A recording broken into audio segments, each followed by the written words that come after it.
Au lendemain des affrontements sanglants ayant provoqué la mort d'un jeune en Tonga, le préfet du département d'Undé vient de présider une réunion de crise au foyer catholique de la localité.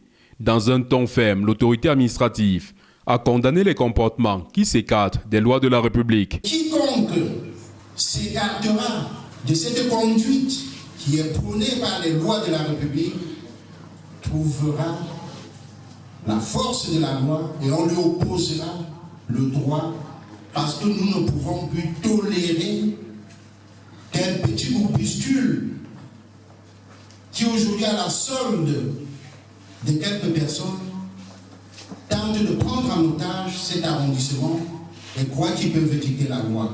Alors que certains ont propagé la thèse d'un conflit intercommunautaire, le préfet a tenu à faire ses précisions. Mais je voudrais que soient dissociés ces actes de banditisme avec l'hospitalité toujours légendaire qu'ont toujours eu les populations de l'arrondissement de Tonga. Parce qu'aujourd'hui, les bandits profitent du discours de haine, des xénophobies et du repli identitaire que certaines populations tapies dans l'homme tentent de véhiculer pour aider ces gens qui sont oisifs et qui veulent prospérer dans ces actes de banditisme, pour appeler l'adhésion des populations à leur cause. D'ailleurs, rappelle cet homme, Tonga est depuis des lustres une terre hospitalière. Il faut dire que ce n'est pas aujourd'hui que les anglophones arrivent dans la localité de Tonga. Le premier anglophone arrivé ici remonte à presque 50 ans aujourd'hui.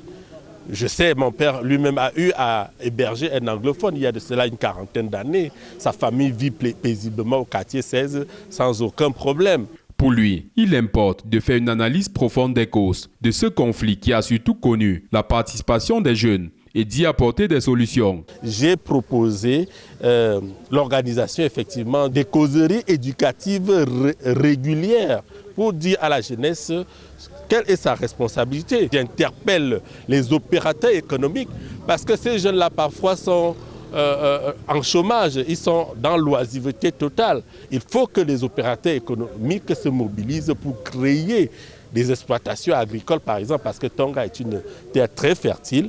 Les élites doivent créer des exploitations agricoles pour occuper toute cette jeunesse-là qui est pratiquement en chômage et qui est oisive. Le préfet annonce vouloir travailler dans cette perspective.